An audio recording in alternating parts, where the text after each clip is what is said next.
On a live broadcast, Jimmy Kimmel labeled Carrie Underwood's music as tacky country pop, and though she kept her composure, her response shifted the atmosphere instantly. It was a Tuesday evening in Los Angeles, and the audience at Jimmy Kimmel Live had just settled down after applauding, with the band's music fading out. Jimmy, wearing his signature grin, tapped his cue cards on the desk as he introduced his next guest, Carrie Underwood.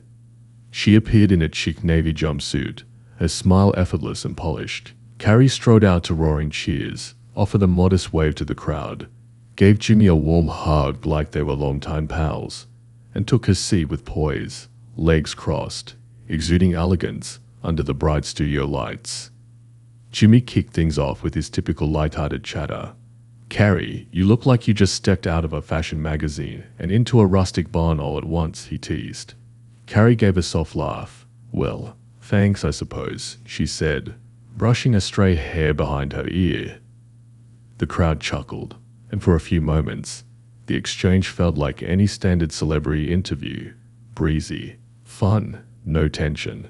They discussed her latest album, Steel Flowers *, her recent performances in Oklahoma City and Boys, and how her son had demanded a cowboy hat from every tour stop. She shared a funny story about her husband, Mike, botching a kitchen sink repair, turning it into a 5-hour plumbing fiasco. It was relatable, easygoing content, perfect for the late-night format. But beneath her relaxed demeanor, Carrie understood the game. Sit in the hot seat, flash a smile, keep things friendly. Let the host land their jabs, and don't push back too forcefully. Yet, a glint in her eyes suggested she wasn't just there to coast through a promotional appearance this time. Jimmy flipped to the next cue card and leaned back casually. "So, the new album's doing great," he said. "You've got hits on the radio, solid streaming numbers, but some critics, emphasis on some have called the sound a bit tacky country pop." The audience let out a hesitant laugh, a few louder than others, unsure if they should find it funny. It was one of those quips meant to sound offhand, a playful dig, but it landed awkwardly. Carrie didn't laugh. Her smile remained, but it shifted, subtle, yet the room felt heavier. She gazed at him, calm but intent, as if measuring her next move. Jimmy, picking up on the sudden quiet, quickly added, "I mean, that's not my opinion, obviously. I'm just relaying what's out there." Carrie tilted her head slightly. She murmured, letting the moment linger. Jimmy pressed on, hoping to glide past the tension. "But, hey, it's catchy. People love it. It's like chick filler for your ears." That got a few laughs, but the mood had changed, not drastically, but noticeably. Jimmy sensed it, letting out a nervous chuckle, the kind he uses when a joke doesn't quite hit. Carrie nodded slowly. "Interesting analogy," she said, still courteous, still smiling. "Country pop's like chick filler, ha. Only difference is, one brings joy to people, and the other pokes fun at what brings them joy." The line flew over most heads at first. Jimmy grinned and shifted to safer ground, unaware that Carrie was far from done. Jimmy tried to steer the conversation elsewhere. "So, what's the craziest thing a fan's ever thrown on stage?" Carrie humored him, recounting a rhinestone bra flung at her feet in Tulsa, laughing as she told the story. But she hadn't forgotten the earlier slight. It lingered, ready to resurface. The floor manager glanced at the segment clock, then at Carrie. Producers behind the cameras swapped looks, debating whether to signal Jimmy to cut it short. But Carrie wasn't done. She hadn't made her move yet, and what came next ensured no one would forget it. Jimmy leaned forward, trying to ramp up the energy. "I'm right. Let's talk music videos," he said, flipping through his notes. "You've got one dropping tomorrow, right? I saw the teaser, horses, fog machines, and some guy in a hat who looks like he stumbled out of a cheesy soap opera." Carrie laughed politely, but her eyes flickered, catching the tone. He continued, "It's got that, ultra slick, dramatic, Asterisk dramatic asterisk vibe. Like if Nashville crashed into a Hallmark holiday flick. The crowd laughed louder this time. Jimmy was finding his groove, or so he thought. Carrie shifted slightly in her seat, hands clasped in her lap, not fidgeting, but steadying herself. He tossed it out casually. Honestly, Carrie, don't hate me for this, but sometimes your music feels like, I don't know, tacky country pop. You know what I mean? A split second. That's all it took. The room didn't fall silent, but it got strange. The laughter was thinner, uncertain. Even the band skipped their usual playful cues. Carrie looked at him for a long moment, not angry, not shocked, just steady. Then she smiled, that same soft, deliberate smile she flashes before nailing a song's big note. Well, Jimmy, she said, her voice smooth, clear, and just loud enough to command the room. I guess that's why I'm collecting Grammys while you're still making cracks about other people's work. The crowd didn't laugh, they reacted. Loud gasps, a few cheers, and someone in the back let out a damn that slipped out unbidden. Jimmy's face froze, mouth open like he meant to respond, but no words came. He blinked, swallowed, then let out a half laugh. Okay, he said, raising his hands. Touché, touché. Carrie didn't gloat.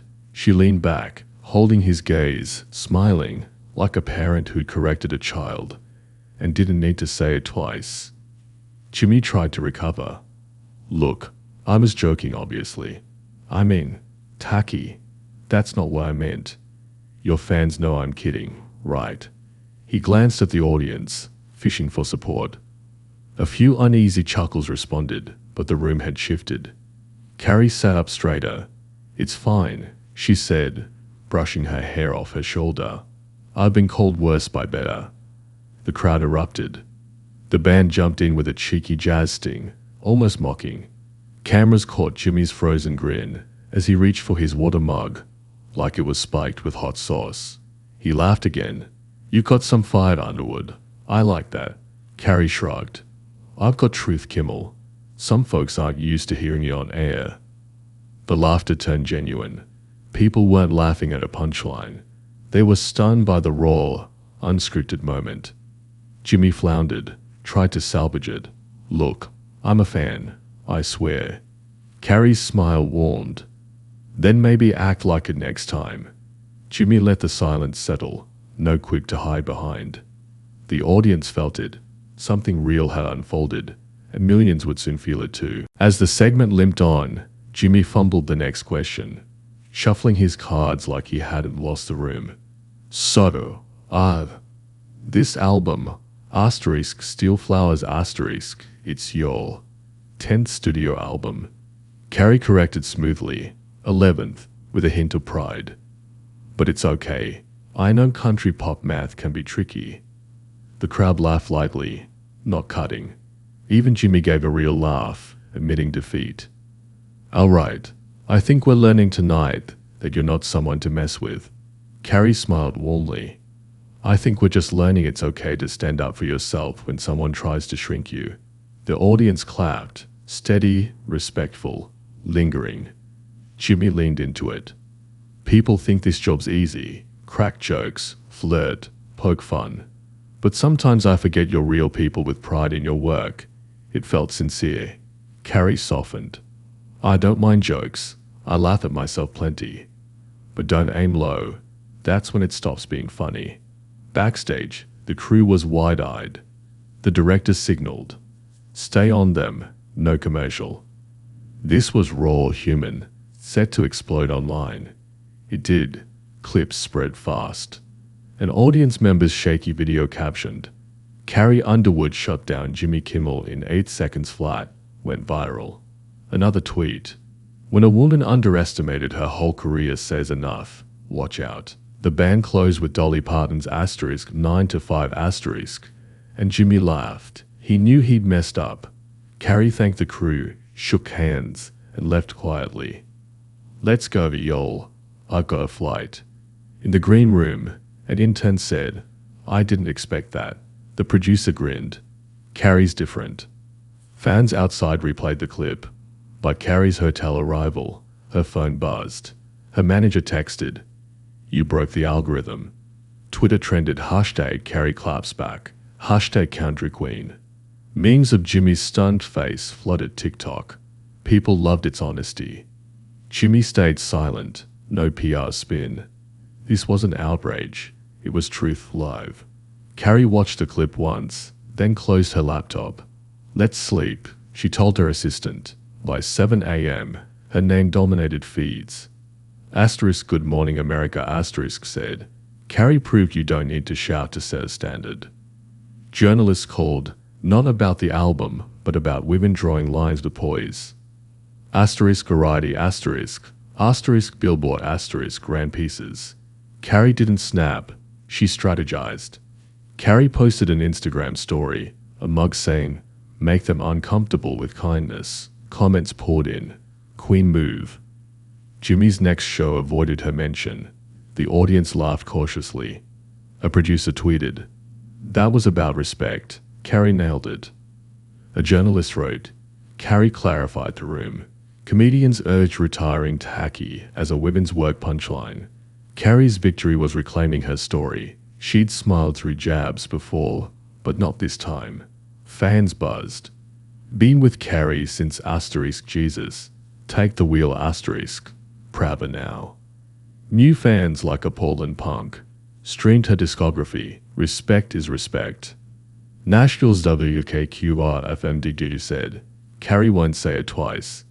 It sparked talk about women expected to stay sweet while humor undermines dignity. 2 days later, crew stories emerged. A blog noted Carrie's calm backstage, thanking everyone. An intern's TikTok showed her helping with spilled accessories post-show. Who does that? Rumors said Jimmy stormed off, frustrated. Producers scrapped reruns. Carrie's vocal coach posted, "Fierce in rehearsal, gentle in public." Other shows revamped guest prep, ditching snark. Carrie announced pop-up shows in Bakersfield, Fresno, Tallahassee, sold out in an hour. Fans held signs, "Class over clout." Critics admitted she steered the moment. Jimmy's writers met quietly. No jokes, just reflection. The real story was what it revealed. When women stopped laughing along, people listened.